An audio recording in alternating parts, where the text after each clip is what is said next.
Hi ಸ್ನೇಹಿತರೆ, welcome back ಅವರು job alert ಇನ್ Kannada YouTube ಚಾನಲ್ಗೆ. ಸ್ನೇಹಿತರೆ, ಭಾರತೀಯ ಅಂಚೆ ಇಲಾಖೆಯಲ್ಲಿ ಖಾಲಿರುವ 21,413 ಹುದ್ದೆಗಳಿಗೆ ಸಂಬಂಧಿಸಿದಂತೆ, ಅದೇ ರೀತಿ ನಮ್ಮ ಕರ್ನಾಟಕದಲ್ಲಿ ಖಾಲಿರುವ 1135 ಹುದ್ದೆಗಳಿಗೆ ಸಂಬಂಧಿಸಿದಂತೆ ಈಗ ಅಫಿಷಿಯಲ್ ಆಗಿ ಮೂರನೇ ಲಿಸ್ಟ್ ಕೂಡ ಬಿಟ್ಟಿದ್ದಾರೆ. ಮೂರನೇ ಲಿಸ್ಟಲ್ಲಿ ಕೂಡ 60, 70, 80 ಆದವರು ಯಾವುದೇ ರೀತಿ ಒಬ್ಬ ಅಭ್ಯರ್ಥಿ ಕೂಡ ಆಯ್ಕೆಯಾಗಿಲ್ಲ. ಹಾಗಿದ್ದರೆ ನಮ್ದೀಗ 60 ಆಗೈತೆ ರೀ, 70 ಆಗೈತಿ, 80 ಆಗೈತಿ. ಆದರೆ ನಾವು ಯಾವ ಲಿಸ್ಟಿಗೆ ಕಾಯ್ಬೇಕಾರೆ ಸ್ನೇಹಿತರೆ, ಇಲ್ಲಿ 6ರಿಂದ 8 ಲಿಸ್ಟು 100% ಬಂದೇ ಬರುತ್ತೆ. ಹಾಗಿದ್ದರೆ ನಾವೀಗ ನಮ್ಮದು SSLC 60, 70, 80 ಆಗೈತಿ, ನಾವು ಯಾವ ಲಿಸ್ಟಿಗೆ ಕಾಯ್ಬೇಕಂತೇಳಿ ಎಲ್ಲರೂ ಕೂಡ ಮೆಸೇಜ್ ಮಾಡಿದರೆ ಅದಕ್ಕೆ ಸಂಬಂಧಿಸಿದ ಸಂಪೂರ್ಣವಾದ ಮಾಹಿತಿಯನ್ನು ವಿಡಿಯೋದಲ್ಲಿ ತಿಳಿಸ್ಕೊಡ್ತೀನಿ.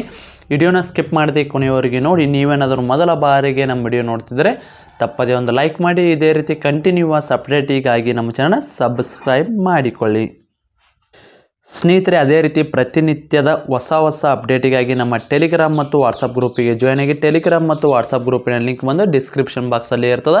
ಪ್ರತಿಯೊಬ್ಬರು ಕೂಡ ಹೋಗಿ ಜಾಯ್ನ್ ಆಗಿ. ಪ್ರತಿದಿನ ಹೊಸ ಜಾಬ್ ಅಪ್ಡೇಟನ್ನು ನೀಡ್ತಾ ಇರ್ತೀವಿ. ಸ್ನೇಹಿತರೆ, ನೀವೇನಾದರೂ RRB ಗ್ರೂಪ್ ಡಿಗೆ ಸಂಬಂಧಿಸಿದ ಸ್ಟಡಿ ಮಾಡ್ತಾ ಇದ್ದರೆ ಈ ನೋಟ್ಸ್ಗಳು ತುಂಬ ಉಪಯುಕ್ತ ಆಗ್ತಾರೆ. ಸ್ನೇಹಿತರೆ ಸಿಲೆಬಸ್ಸಲ್ಲಿರುವ ಕಂಪ್ಲೀಟ್ ಆಗಿ ನೋಟ್ಸ್ಗಳನ್ನು ಕೂಡ ಇರುತ್ತೆ. ಆಲ್ಮೋಸ್ಟ್ ಎಲ್ಲ ಸಿಲೆಬಸ್ ಕಂಪ್ಲೀಟ್ ಆಗಿರೋ ನೋಟ್ಸ್ ಕೂಡ ಇರ್ತಾವೆ.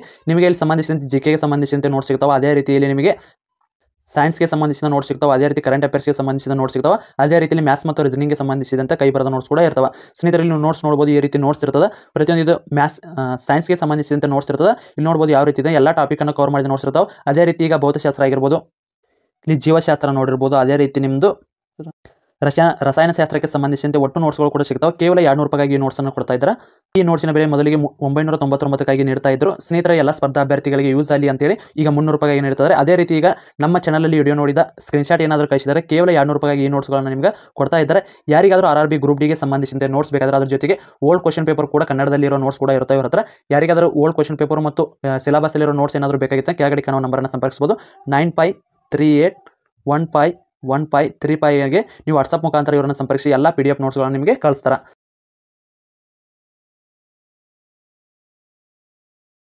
ಸ್ನೇಹಿತರೆ, ನೀವು ಇಲ್ಲಿ ಏನು ಲಿಸ್ಟ್ ನೋಡಕತ್ತಿದ್ರೆ ಇದು ಅಫಿಷಿಯಲ್ ಆಗಿ ಕರ್ನಾಟಕ ಪೋಸ್ಟ್ ಇಲಾಖೆಯಿಂದ ಬಂದಿದ್ದು ಸೆಕೆಂಡ್ ಲಿಸ್ಟ್ ಆಗಿರ್ತದೆ.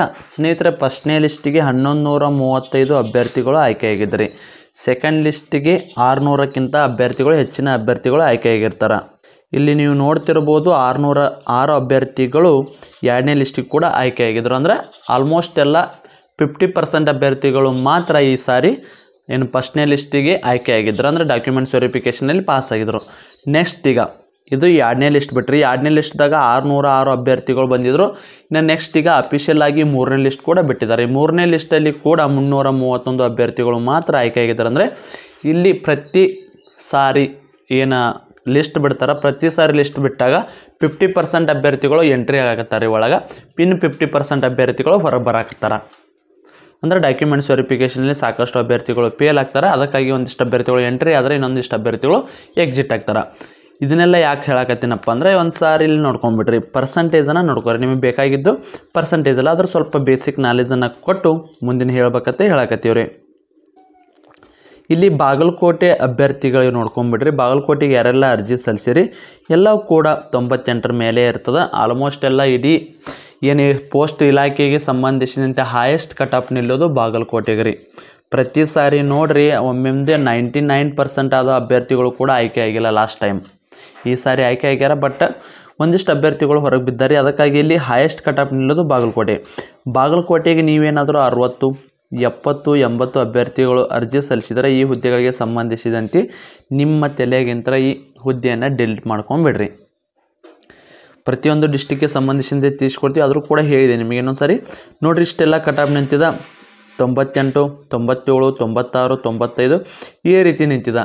ಇನ್ನು ಟೋಟಲ್ ಆಗಿ ಓವರಾಲ್ ಆಗಿ ನೋಡ್ಕೊಳ್ಳೋದಾದರೆ ಬೇಸಿಕ್ ಅಂತ ತಿಳ್ಕೊಂಡ್ರು ಕೂಡ ಕಡಿಮೆ ಕಟ್ ಆಫ್ ಅಂತ ಹಿಡಿದ್ರು ಕೂಡ ಇಲ್ಲಿ 93+ ಬೇಕರಿ.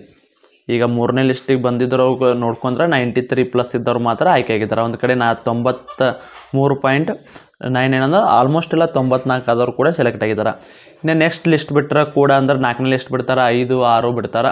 ಮಿನಿಮಮ್ ಅಂದರೂ ಕೂಡ 6 ಲಿಸ್ಟ್ ಅಂತರೂ 100% ಬರ್ತಾರೆ. 8 ಲಿಸ್ಟ್ ಬರಲಿಲ್ಲ ಅಂದರೂ 6 ಲಿಸ್ಟ್ ಅಂತರೂ ಮಾತ್ರ 100% ಬರ್ತಾವೆ. ಹಾಗಿದ್ರೆ ನಮ್ದು 6ನೇ ಲಿಸ್ಟಿಗೆ ಆದರೂ ಸೆಲೆಕ್ಟ್ ಆಗುತ್ತಾ? ನಮ್ದು 70 ಆಗೈತಿ, 80 ಆಗೈತಿ, ಅಂಗವಿಕಲರು ಇದ್ದೀವಿ. ಅದೇ ರೀತಿನ ಯಾವುದೇ ರೀತಿ ಮೀಸಲಾತಿ ಇಲ್ಲ ಅಂಥವ್ರಿಗೂ ಕೂಡ ಆಯ್ಕೆ ಆಗುತ್ತಾ ಅಂತೇಳಿ ಎಲ್ಲರೂ ಕೂಡ ಕೇಳಾಕತ್ತಿದ್ರಿ. ಸ್ನೇಹಿತರೆ ಇಲ್ಲಿ ಒಂದು ನೆನಪಿಟ್ಕೊಂಡ್ಬಿಡ್ರಿ, ನೀವೇನಾದರೂ ಅಂಗವಿಕಲ ಅಭ್ಯರ್ಥಿ ಆಗಿದ್ರಪ್ಪ ಅಂದ್ರೆ, ಅಂಗವಿಕಲ ಅಭ್ಯರ್ಥಿ ಆಗಿದ್ರಂದ್ರೆ 60 ಆದವರು ಕೂಡ ನೀವು ಈ ಹುದ್ದೆಗಳಿಂದ ತಲೆಯಿಂದ ತೆಗೆದುಬಿಡ್ರಿ. 70 ಆದವರು ಈ ಹುದ್ದೆಯನ್ನು ಮರೆತು ಬಿಡ್ರಿ. ಇನ್ನು 80 ಆದವರು ಕೂಡ ಈ ಹುದ್ದೆಯನ್ನು ಮರೆತು ಬಿಡ್ರಿ.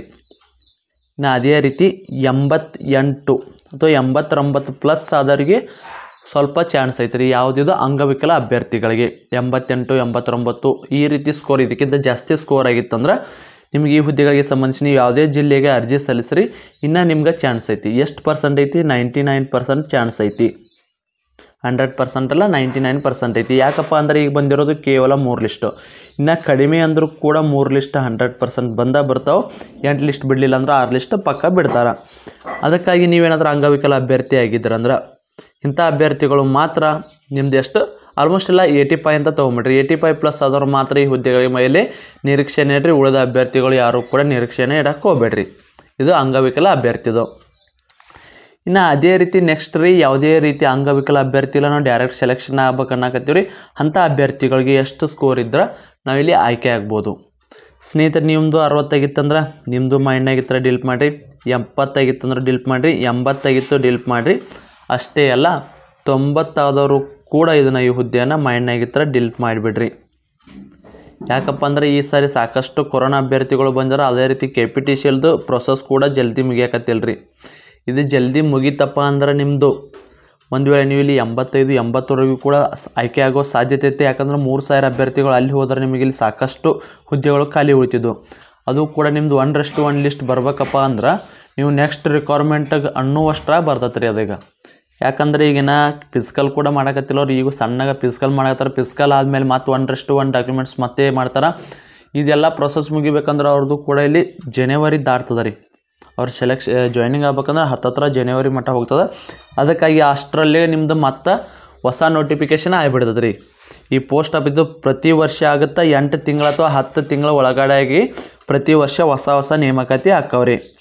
ಅದಕ್ಕಾಗಿ ನಿಮ್ದು ಏನಾದರೂ ಸ್ಕೋರು, ನೀವು ಜನರಲ್ ಯಾವುದೇ ರೀತಿ ಮೀಸಲಾತಿ ಇಲ್ಲಪ್ಪ, ಅಂಗವಿಕಲ ಅಭ್ಯರ್ಥಿ ಇಲ್ಲಪ್ಪ ಅಂದವರು ಕೂಡ 60 ಆದವರು ಆಯ್ಕೆ ಆಗೋದಿಲ್ಲ. 70 ಆದವರು ಇಲ್ಲ, 80 ಆದವರು ಇಲ್ಲ, 90 ಆದವರು ಕೂಡ ಆಯ್ಕೆ ಆಗಂಗಿಲ್ಲ. ಇದು 100% ಗ್ಯಾರಂಟಿ ರೀ. ಬೇಕಾದ್ರೆ ಚೆಕ್ ಮಾಡ್ಕೋರಿ. ಆಯ್ಕೆ ಆದರೂ ಕೂಡ ಏನಾದರೂ 90 ಆದವರು ಆಯ್ಕೆ ಆದರೂ ಎಷ್ಟು ಜನ ಹಾಕ್ಯಾರ?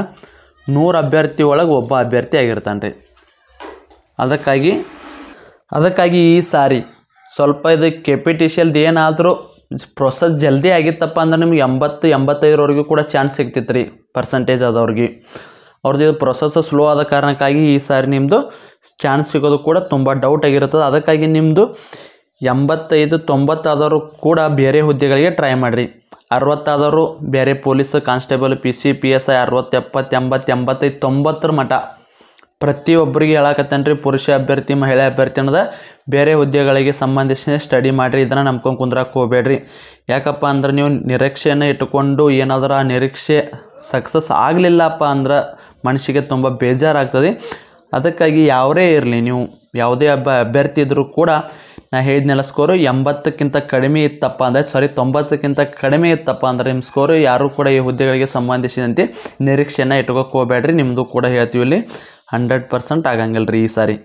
ನೆಕ್ಸ್ಟ್ ಆದ್ರೆ ಚಾನ್ಸ್ ಸಿಗ್ಬೋದು, ಬಟ್ ಅರ್ಜಿ ಅಂತರೂ ಸಲ್ಲಿಸ್ರಿ. ನಿಮ್ಮದು 75 ಆಗಲಿ, 90 ಆಗಲಿ, 80 ಆಗಲಿ. ಯಾಕಪ್ಪ ಅಂದ್ರೆ ಒಂದು ವೇಳೆ ನಿಮ್ದು ಏನಾದರೂ ಅರ್ಜಿ ಸಲ್ಲಿಸಿದ ಹುಡುಗರು ನೀವು ಹಾಕಿದ ವಿಲೇಜನ್ನು ಕೈ ಬಿಟ್ಬಿಟ್ಟಿದಾರಪ್ಪ, ನೋಡಲಾರ್ದ ಸೆಲೆಕ್ಟನ್ನು ಮಾಡಿಲ್ಲ ಅಂದ್ರೆ ಅಂಥ ಪಕ್ಷದಲ್ಲಿ ಕೂಡ ನಿಮ್ಮದು ಕೂಡ ಆಯ್ಕೆ ಆಗುವ ಸಾಧ್ಯತೆ ಜಾಸ್ತಿ ಇರ್ತೈತಿ. ಕೇವಲ 100 ರೂಪಾಯಿ ಸಂಬಂಧ ನಿಮ್ದು ಒಂದು ಹುದ್ದೆ ಕಳ್ಕೊಬೇಡಿ. ಪ್ರತಿ ತಿಂಗಳು 20,000 ಸ್ಯಾಲ್ರಿ ಐತ್ರಿ. ಏನು ತಿಳಿತಲ್ಲ, ಈ ಹುದ್ದೆಗಳಿಗೆ 20,000 ಸ್ಯಾಲ್ರಿ ಐತಿ. ಅದಕ್ಕಾಗಿ ಪ್ರತಿಯೊಬ್ಬರು ಕೂಡ ಅರ್ಜಿಯನ್ನು ಸಲ್ಲಿಸ್ರಿ. ಬಟ್ ಆದರೆ ಈ ಸಾರಿ ನೆಕ್ಸ್ಟ್ KPTCLದ ರಿಸಲ್ಟ್ ಬಂದಮೇಲೆ ಮತ್ತೊಂದು ಸ್ವಲ್ಪ ಕಡಿಮೆ ಕಟಾಪ್ ನಿಲ್ತದ್ರಿ. ಅದೇನಾದ್ರೆ 6ನೇ ಲಿಸ್ಟ್ ಒಳಗಡೆ ಜಾಯ್ನಿಂಗ್ ಲೆಟರನ್ನು ಬಿಟ್ಟರೆ ಅಭ್ಯರ್ಥಿಗಳು ಜಾಯ್ನ್ ಆದ್ರಪ್ಪ ಅಂದ್ರೆ ನಿಮ್ಗೆ ಸಾಕಷ್ಟು ಅಭ್ಯರ್ಥಿಗಳಿಗೆ ಚಾನ್ಸ್ ಐತ್ರಿ. ನಿಮ್ಗೆ ಡಿಪೆಂಡ್ಸ್ ಅಪಾನ್ ಈಗ KPTCL ಮೇಲೆ ನಿಂತಿದಂತಲೇ ಹೇಳ್ಬೋದು. 3,000 ಅಭ್ಯರ್ಥಿಗಳು ಅಂದ್ರೆ ಆಲ್ಮೋಸ್ಟ್ ಎಲ್ಲ ಇಲ್ಲಿ ಅಲ್ಲಿ ನೀವು ಒಂದು 400-500 ಅಭ್ಯರ್ಥಿಗಳು ಆದರೂ ಕೂಡ ಇಲ್ಲಿ ಸೆಲೆಕ್ಟ್ ಆಗೋ ಸಾಧ್ಯತೆ ಇರ್ತೈತಿ. ಈ ಹುದ್ದೆಗಳಿಗೆ ಜಾಯ್ನಿಂಗ್ ಆದರೂ ಕೂಡ ಬಿಟ್ಟು ಹೋಗ್ತಾರೆ ಅವ್ರು KPTCLಗೆ. KPTCL ಇದಕ್ಕಿಂತ ಬೆಸ್ಟ್ ಜಾಬ್ ರೀ. ಸ್ಟಾರ್ಟಿಂಗ್ ಅಷ್ಟೇ ಸ್ಯಾಲ್ರಿ ಕಮ್ಮಿ ಇದ್ದರೂ ಕೂಡ 3 ವರ್ಷ ಆದಮೇಲೆ 40,000ಕ್ಕಿಂತ ಹೆಚ್ಚಿನ ವೇತನವನ್ನು ಪಡಿತಾರೆ. ಅದಕ್ಕಾಗಿ ಆ ಹುದ್ದೆಯನ್ನು ಆಯ್ಕೆ ಮಾಡ್ಕೊಳ್ತಾರೆ. ಆ ಹುದ್ದೆ ಆಯ್ಕೆ ಮಾಡ್ಕೊಂಡ್ರೆ ಈ ಹುದ್ದೆಗಳು ಖಾಲಿ ಉಳಿತಾವೆ. ಅವಾಗ ನಿಮಗೂ ಕೂಡ ಚಾನ್ಸ್ ಸಿಗ್ತದೆ. ಸ್ನೇಹಿತರೆ, ನಾ ಈಗ ಆಲ್ರೆಡಿ ಹೇಳಿದ್ನಲ್ಲ, ಯಾರು ಕೂಡ ಬೇಜಾರು ಮಾಡ್ಕೊಬೇಡ್ರಿ. ಇದು ರಿಯಲ್ ಫ್ಯಾಕ್ಟನ್ನು ಹೇಳಿದ್ದು. ರಿಯಲ್ ಫ್ಯಾಕ್ಟನ್ನು ಹೇಳಿದ್ರೆ ಯಾರು ಕೂಡ ನಂಬಲ್ಲ, ಯಾಕಂದ್ರೆ ರಿಯಲ್ ಆಗಿರತ್ತಲ್ಲ ಅದನ್ನು ಸ್ವಲ್ಪ ತಿರಸ್ಕರಿಸ್ತಾರೆ. ಆದರೂ ಕೂಡ ಈ ರೀತಿ ಇರ್ತದ. ಸ್ಟಡಿ ಮಾಡೋದು ಬಿಡೋದು ನಿಮಗೆ ಬಿಟ್ಟಿದ್ರಿ. ಈಗ 100% ಎಲ್ಲ ನಾ ಪ್ರತಿ ವರ್ಷದ್ದು ಕೂಡ ಇಲ್ಲಿ ಟ್ಯಾಲಿ ಮಾಡಿ ನೋಡಿವ್ರಿ. ಲಾಸ್ಟ್ ಟೈಮ್ದು ನೋಡಿವಿ, ಅದೇ ರೀತಿ ಈ ಟೈಮ್ದು ಕೂಡ ಇಲ್ಲಿ ಈಗ ಲಿಸ್ಟ್ ಕೂಡ ಚೆಕ್ ಮಾಡಕತ್ತೀವಿ. ಪ್ರತಿಯೊಂದು ಕೂಡ ಜಾಸ್ತಿ ಸ್ಕೋರ ಬರಾಕತ್ತಾವ ರೀ. ಅದಕ್ಕಾಗಿ ಪ್ರತಿಯೊಬ್ಬರು ಕೂಡ 60, 70, 80, 90 ಆದವರು ಕೂಡ ಬೇರೆ ಹುದ್ದೆಗಳಿಗೆ ಸ್ಟಡಿ ಮಾಡಿರಿ. ಮತ್ತು ಬೇರೆ ಹುದ್ದೆಗಳು ಸಾಕಷ್ಟು ಅದಾವ ರೀ. ಇದು ಸ್ಯಾಲ್ರಿ ಕೇವಲ 20,000 ಐತಂದ್ರೂ ಕೂಡ ಮುಂದೆಲ್ಲ ಆಗ್ತದೆ. ಮತ್ತು ನೀವು ಸ್ಟಡಿಯನ್ನು ಮಾಡಲೇಬೇಕು. ಈಗಿತ್ರ ಸ್ಟಡಿ ಮಾಡಿದಂದ್ರೆ ನೆಕ್ಸ್ಟ್ ಇಯರ್ ಕೂಡ ನೀವೇನಾದರೂ ಆಯ್ಕೆ ಆಗಿದ್ರೆ ಅಂದ್ರೆ ನೀವು ಆಲ್ರೆಡಿ ಸ್ಟಡಿ ಮಾಡಿರ್ತಿ, ಏನಾದರೂ ಅಲ್ಲೇ ಪೋಸ್ಟ್ ಆಫೀಸ್ದಾಗ ಒಂದಿಷ್ಟು ರಿಕ್ವೈರ್ಮೆಂಟ್ ಹಾಕಿರ್ತಾವೆ ರೀ, ಅದು ಸರ್ವಿಸ್ದಾರಿಗೆ. ಅಂಥ ಸಮಯದಲ್ಲಿ ನೀವೇನಾದರೂ ಸ್ಟಡಿ ಮಾಡಿದ್ರಂದ್ರೆ 1 ಇಯರ್ದಾಗ ನೀವು ಮತ್ತೆ ಪ್ರಮೋಷನ್ ಕೂಡ ಆಗ್ಬೋದು. ಯಾಕಂದರೆ ಎಕ್ಸಾಮ್ ಇರ್ತಾವೆ, ಎಕ್ಸಾಮ್ದಾಗ ನೀವು ಪಾಸ್ ಆಗಿದ್ರೆ ಅಂದ್ರೆ ಆಟೋಮೆಟಿಕ್ಕಾಗಿ ಜಾಬ್ ಸಿಗ್ತದೆ. ಈಗ ಸ್ಟಡಿಯನ್ನು ಮಾಡಿದಂದ್ರೆ ಮುಂದೆ ಈಸಿಯಾಗಿ ನೀವು 40 ವರ್ಷ ಆರಾಮ್ ಉಂಡು ತಿಂದು ಆರಾಮ್ ಇರ್ಬೋದು ರೀ. ಯಾಕಂದ್ರೆ ಈಗ ಆಲ್ರೆಡಿ 20 ವರ್ಷ ದಾಟ್ರಿ ಎಲ್ಲರೂ. 18 ವರ್ಷ ಆದಮೇಲೆ ಅರ್ಜಿ ಸಲ್ಲಿಸಿರ್ತೀರಿ. ಇನ್ನು 40 ವರ್ಷ 35 ವರ್ಷ ಇರ್ತಾವೆ ಸರ್ವಿಸ್. ಆರಾಮಾಗಿ ಇದನ್ನು ಮಾಡ್ಬೇಕಪ್ಪ ಅಂದರೆ ಈಗ ಸರಿಯಾಗಿ ಸ್ಟಡಿ ಮಾಡಬೇಕು. ಸ್ನೇಹಿತರೆ, ಇದಾಗಿತ್ತು ಇವತ್ತಿನ. ಇದೇ ರೀತಿ ಕಂಟಿನ್ಯೂಸ್ ಅಪ್ಡೇಟಿಗಾಗಿ ನಮ್ಮ ಚಾನಲ್ನ ಸಬ್ಸ್ಕ್ರೈಬ್ ಮಾಡಿಕೊಳ್ಳಿ. ಏನಾದರೂ ಡೌಟ್ ಇದ್ದರೆ ಕಮೆಂಟ್ ಮೂಲಕ ತಿಳಿಸಿ.